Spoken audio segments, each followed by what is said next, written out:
Welcome back to Unveiling a New View to Parenting, where we speak to redefine the parenting narratives and provide you with insightful, empathetic, and up-to-date guidance.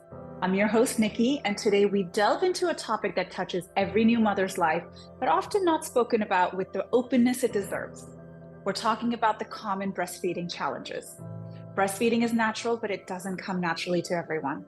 It can often be a journey laden with difficulties, leaving mothers with numerous questions and few places to find reliable answers. We understand that your struggles are real and your concerns are valid.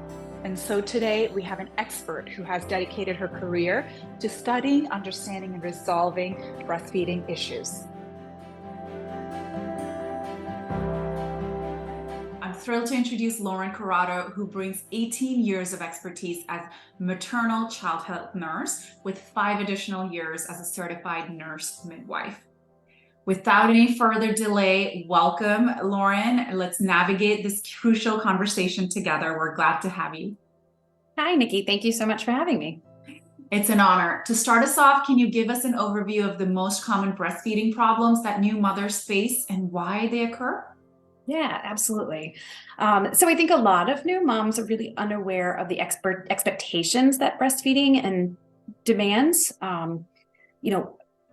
We say that babies breastfeed around the clock every 2 to 3 hours. Some mothers are really not aware of what that means. So they go in with some unrealistic expectations. So in the beginning, we tell all new moms that we want them to breastfeed on demand, again, every 2 to 3 hours. But babies kind of do their own thing. So some babies want to feed every 20 minutes and they just want to feed for 5 minutes at a time. Other babies will go that long stretch, which is every 3 hours, but they also feed for a longer time, about 20 to 30 minutes, even up to an hour, which is all normal.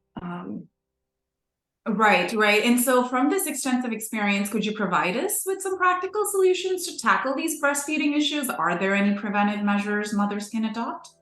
Yes, absolutely. There are formal methods out there that moms can look at during the prenatal period. And one of those is just like we're doing here, a simple webinar, just getting some formal education about what to expect during breastfeeding. They might get some of their questions answered.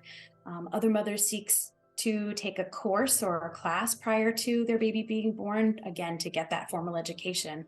Other things that moms can do is just do something a little bit informal too, such as finding a breastfeeding friend that might have breastfed before, talking to a pediatrician, simply reading a book just to get some background information. That's certainly, and going to Miss Poppins for support as well. Absolutely. But going back to this, given the physical and emotional challenges related to breastfeeding, how can a mother balance her own well-being and the nutritional needs of her baby? I guess, can you share some techniques to maintain this delicate equilibrium? Yes, definitely. I'm a big fan of sleeping and talking about promoting sleep for moms. So, napping when the baby naps. I know everybody's heard that, but rarely do moms take me up on that when I tell them.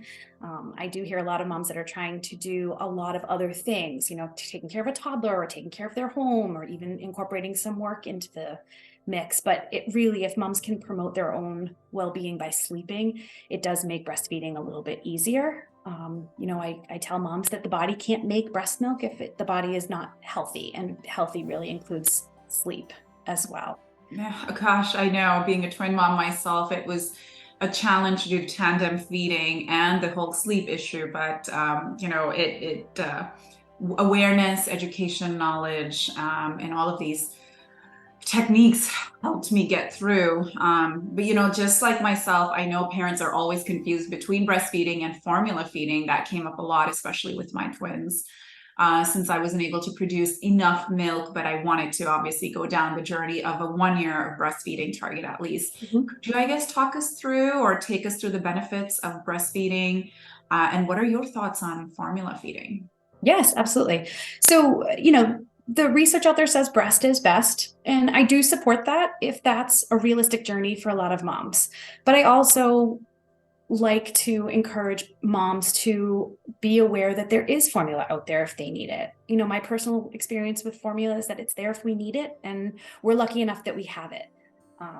So if your baby needs formula, I think it's good conversation to have with an expert or good conversation to have with a pediatrician, just how to incorporate some formula into your baby's diet if need be. But if breastfeeding does work, then that's wonderful too. Yeah, I mean, there's always conflicting schools of thoughts, right, out there. There's breast is best, but then I've also heard fed is best. So Right.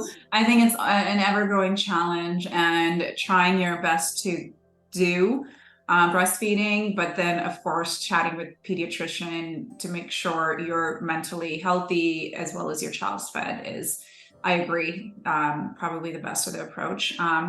Let's talk about partners, families, healthcare providers as we're talking about pediatricians, right? So how can the supportive infrastructure best support a mother who's encountering breastfeeding challenges? How do you think they can play a part in the significant journey ahead? Yes, absolutely. So partners do play a huge role in breastfeeding. It doesn't seem like they would, but they can't, there are roles for the partner as well.